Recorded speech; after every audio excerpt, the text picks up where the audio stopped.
Greetings, fairy mammals. How are you? I am a little bit sleep deprived. It is Sunday morning, March the 30th. I just took the red eye from Mexico City to Chicago, and I wanted to do a little video to do my part to settle the debate on whether you should have a hard shell case or a gig bag.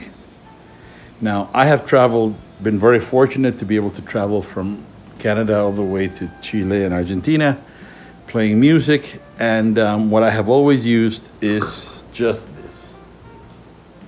This is the Mono M80 kick bag. This is the Mono tick bag, the tick, and as you can see, I do check it in.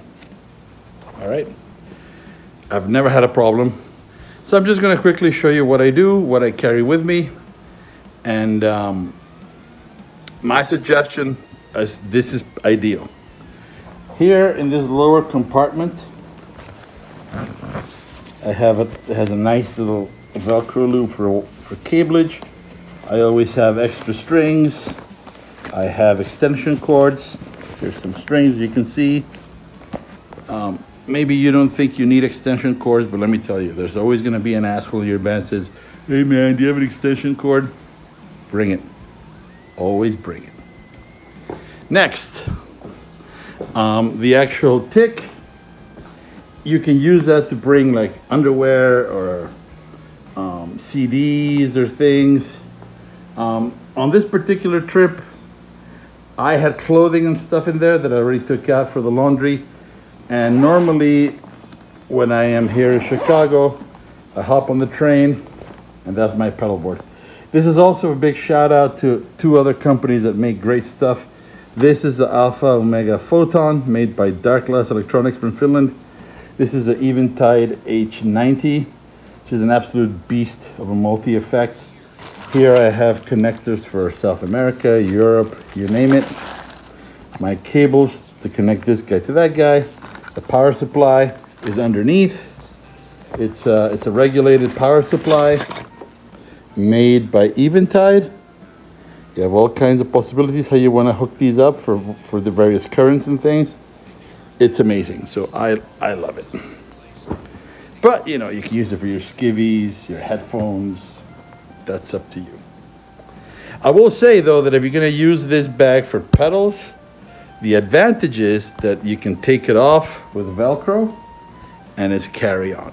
And that way you're never going to be having to deal with TSA and their multitude acts of fuckery, messing with cables. Also, it's more expensive to check in a heavy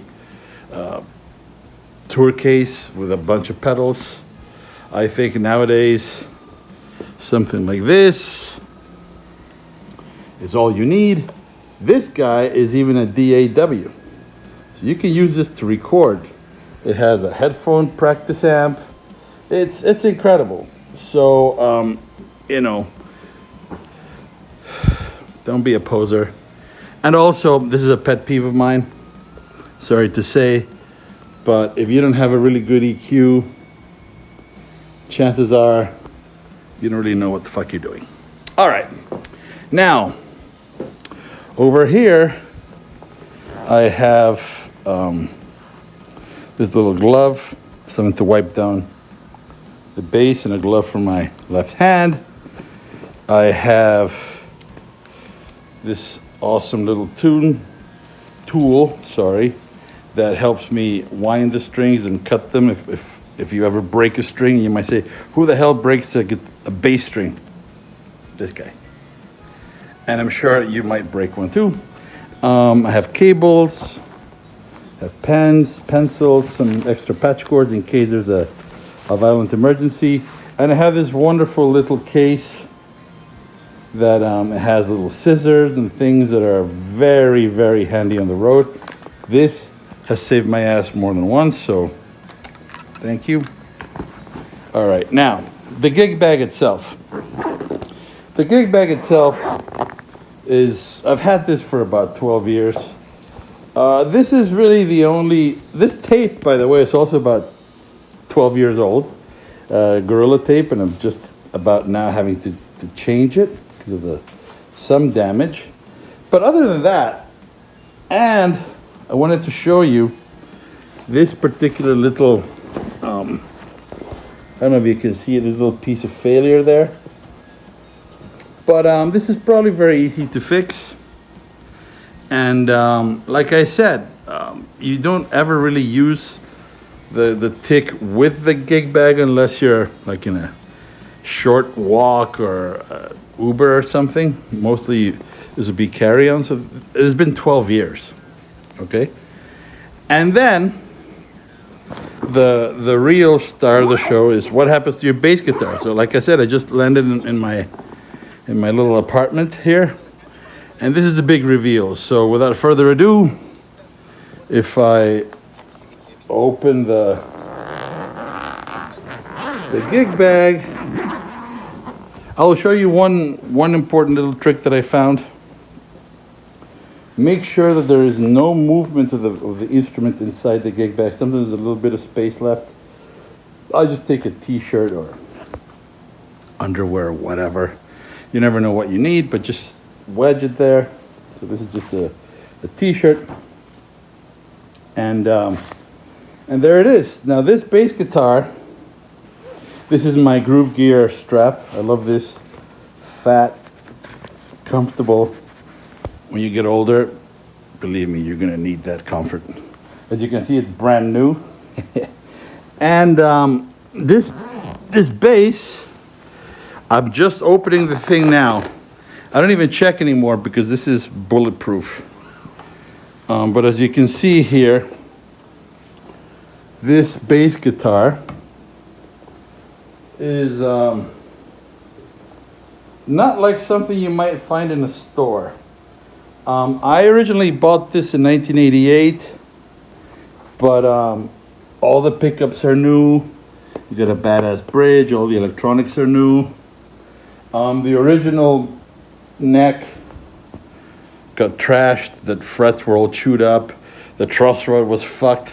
So I just went ahead and I bought a nice Squier jazz bass neck on what used to be a P-bass body. And I made myself a pretty epic Frankenstein bass guitar that I've had since 1988, and it's amazing. So as you can see, the thing works. And this little sticker here, this little, not sticker, this little piece of propaganda, go play, it's real. So to settle the debate, as far as I'm concerned, if you need to travel with a bass guitar and you have a limited budget, like most of us musicians do, a gig bag like this one, the M80, it's a beautiful thing.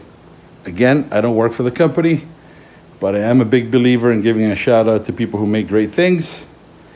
And that would also include Darkglass and Eventide. And of course Fender, but Fender doesn't need any endorsements.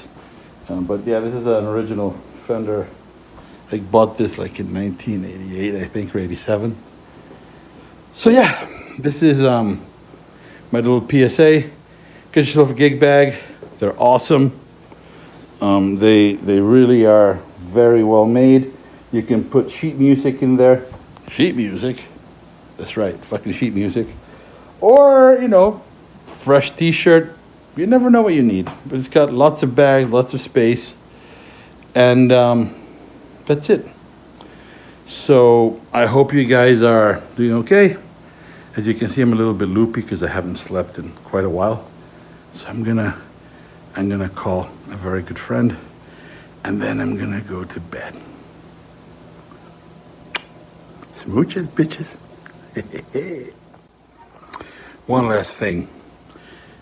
We do live in very, very fucked up and strange times. And I just want to make sure that if people just saw the stickers in the back or whatever and thought, wait, what the hell is going on? I wanted to just spend a little bit extra time just showing you what the stickers are and also what they aren't. So this is rumor control, all right? All right, so starting here with the side of the instrument, as you can see, these are mathematical expressions. We got some more here. This is an integral involving Hermite polynomials. This is the logo of the university I went to in Mexico City.